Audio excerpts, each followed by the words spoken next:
Hi, one of the Good Noise podcasts here with the Sound of Modesty. We're going to ask them some questions today about their new single, Warm Floors, Cold Bodies. I'm going to start. So how do you feel about the reception of that single so far? I'm quite happy with it, to be honest, because every time, every time I'm releasing music now, it's like I'm always changing the style, so I'm always a bit nervous, like if all my fans are just gonna like say, "Nah, this is not good." But I'm glad people are sticking around, honestly, and I'm glad people like it. So I'm quite happy with it. Yeah. Yeah. Yeah, it slaps. So good job. Yeah. So what does the name mean? And is there any meaning behind the cover art? So the name Warm Floors, Cold Bodies came from when I went to a friend's house because they'd recently renovated their house, so it's like everything's brand new, everything's shiny, like that new house smell.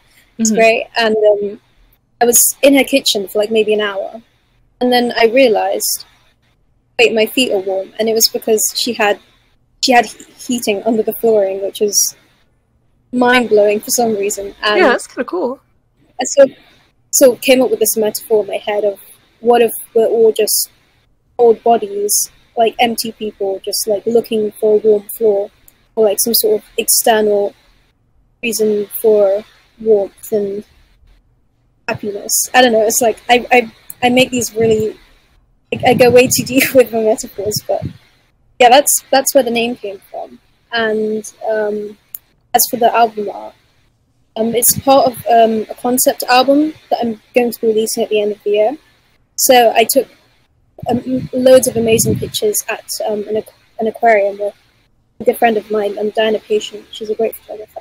And the whole sort of shoot was themed around like, the whole album is basically about like familial trauma and like how you can have cognitive dissonance with both loving and hating your family at the same time. So the picture for the album art is based around the idea of like his blood thicker than water, and just the idea of how strong his family and how what am I trying to say? You get what I mean, right? Like Yeah.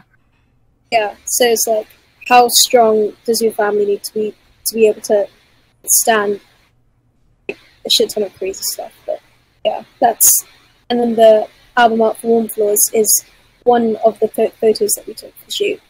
The cute penguin. Wow. Oh my god. Yeah, I'm so that's excited for that. Yeah. So can you tell me a little bit about your writing process for this song? Yeah, sure. So most of my songs nowadays are like curated over like many months of me just struggling to put ideas in. But when I was writing this song in particular, I was going through really bad writing block. I feel like I say that every time. I probably said that last time as well, but yeah. So I was going through a really bad writing block, and I just had this one metaphor idea from being at my friend's house and having warm floors. So I was like, I know what I want to say, but like I don't know how I'm going to articulate it. So it was mostly just a lot of me writing something, looking at it, thinking, "Oh, that's cool," and then like waking up the next morning, like, "Oh, it's shit," and just deleting everything and just Aw. starting over again for like a good maybe like 6 months before I Wow. came up with something. I was like, "Okay, I like this. I'm gonna not touch it anymore and see if I wait a bit longer, if I just hate it, or if someone actually likes it." Yeah. And then so that was like the me just singing with a guitar. That was that version of the song.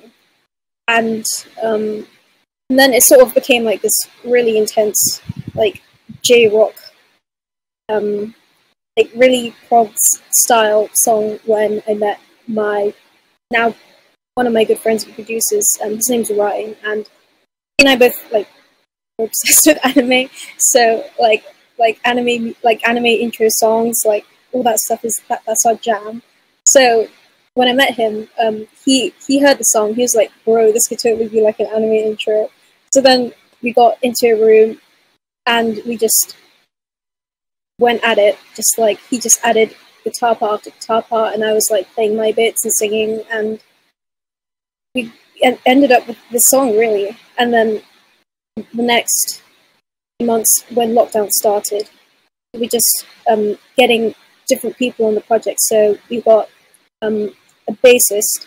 His name's Kohei, and he's from Japan. And like we played the track to him, and then he just came up with this crazy bass part on the spot. He's an insane bassist, and yeah, and then we got a good friend of Brian's who plays drums like insanely well. It's mad. And he's like, "Oh, I have this drum part here. Do you want to like spice it up?" And then he just brought it to like 12. I was like, "Oh my god, I can't stop listening to this drum part." Sorry, I'm rambling a bit. Oh no, you're okay. Yeah. Yeah. So then, basically, the whole song came together during lockdown when everyone who was involved in the song was like in a different part of the world, which is insane. So I'm here in London. My friend was in Hong Kong, drummer was in Hong Kong, bassist is in Japan. It's mad, but I think the way it came about was really cool, and that's basically how the song came to be. Wow! Oh my god, that's so cool. Yeah, you actually have a song in a different language. What was that process like, making that part?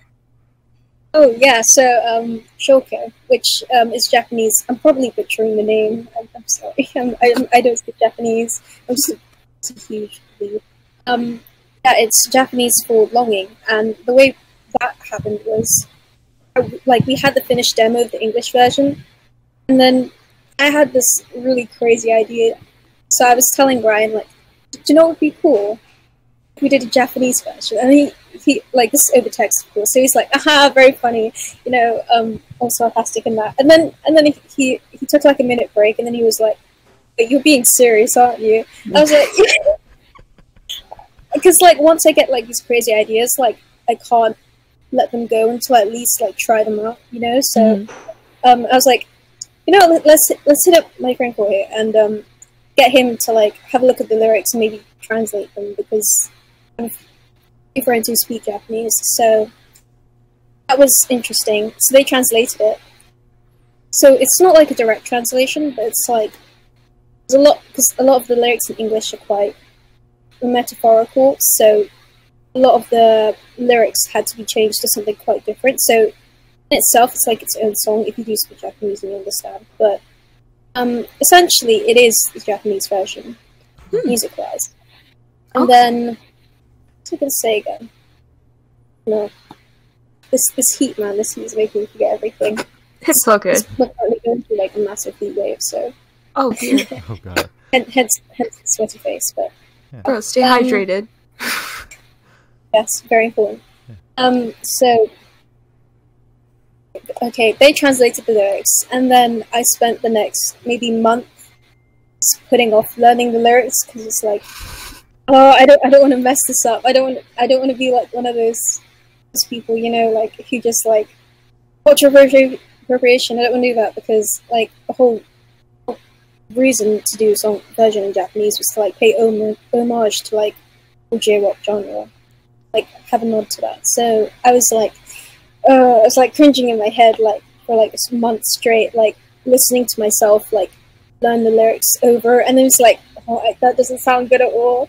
And then finally I managed to like pick up the cards, like, okay, you know what, if this is shit, we just won't release it.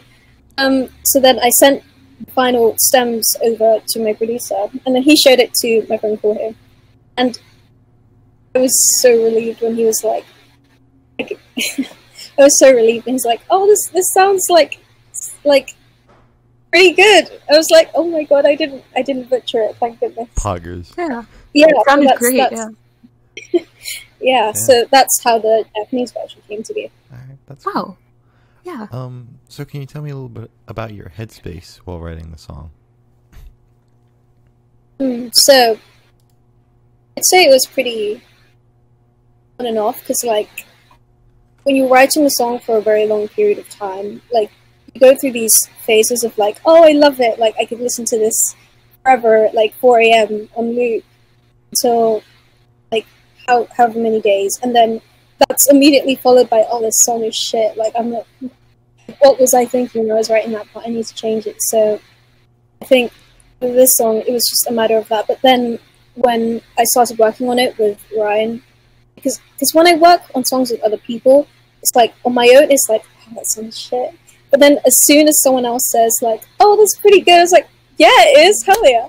Yeah, now that you say that, yeah, it is actually. Right. You're right. Yeah, You're right. like, I don't know. It's something about like getting other people's approval that like sort of validates like your own craft in a sense, and like you feel a tad more confident about it. So yeah, ever since I've been working with him on it, it's like, hell yeah, this is going to be sick, and I think it turned out pretty good. Yeah. All right. Cool. So, what influences do you think you can hear on the track? Like, most obvious is probably like anime music in general, the whole genre of J-rock. Specifically, there's quite a few influences from like Japanese bands like Link Tosai Chibura, Indigo La End. Like, we probably haven't heard of them, but oh, I love their stuff, man. And then there's like with the drum part, there's like a few metal elements as well. Although I'm not well versed enough in metal music to throw any names out there. So. But yeah, I'd like to think that it does take some influences, but that it's also its own thing as well. And it has a voice of its own that can quickly stand on its own, if that makes sense. Yeah, no, that makes sense. I get it. So yeah, did you... Sorry, go ahead. All right.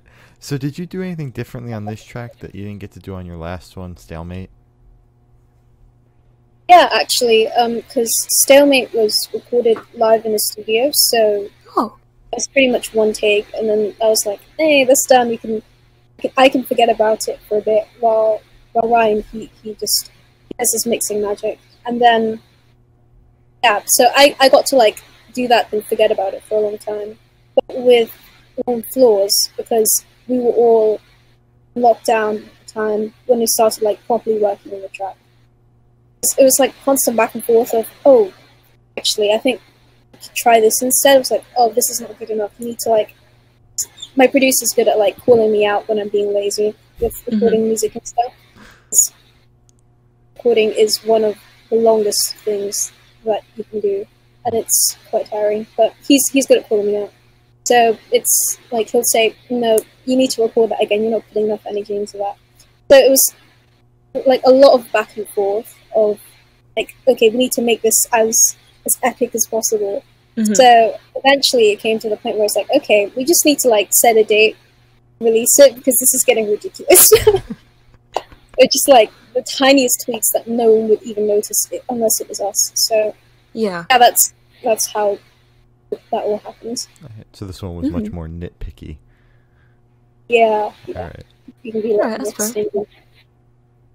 So, speaking of your last single, Stalemate, you had a backwards version of it. Are you planning to do it with this one? I don't think so, no, because, well, the reason I did the backwards version was because Ryan was messing around with the track during, like, the lecture when he was bored. Sorry, Ryan. And he just reversed it, and he thought it sounded cool, so he showed me. I was like, yeah, this is pretty cool. So, it was like, this is kind of like hippie vibes. I think it stands on its own as an instrumental track, so I thought, okay, release that. But with this track, I think, I don't know, I have a bad version of like releasing too many versions of different songs to the point where like I'm spreading my catalogue so thin that people don't know what to listen to. So I think just having tracks on their own, like not reversed. Well, there is an instrumental version. I think you got to appreciate like the bass solo and everything on its own. Yeah, definitely. I think maybe 3 versions of the song is enough for now. All right. Maybe in the future if I get more. Right. Okay, cool. So we always like to end off these type of interviews with asking if there's any future projects in the works, but you already hinted at that concept album. Yeah. So are there more singles on the horizon for that? Can you tell us more about the album, even though you already told us a ton about it? Yeah. So 2 more singles coming out. Okay. One hopefully around like late September, October, depending on how fast I can work. And then Yeah. the last single, which we already have recorded, because we also recorded it with in the live session where we did Stalemate. It's going to come around November, and then the album's going to launch around that time as well. Hopefully, if COVID decides to die anytime soon, that'd be great. Okay. Yeah, definitely. Yeah, some stuff to look forward to. All right. Yeah, definitely. Hell yeah. Oh. So that's all the questions we have today. Is there anything you'd like to plug? Ooh, plug. Support the Black Lives Matter movement. If you haven't, go download and support the Good Noise Fest. The Good Noise Fest 2020 compilation album. That's on Bandcamp. Yeah. And stay hydrated. Yes. Yes. Yeah, stay hydrated. Well, thank you for sitting down with us. This has been the Sound of Modesty, and we're the Good Thanks for Noise having me. Podcast.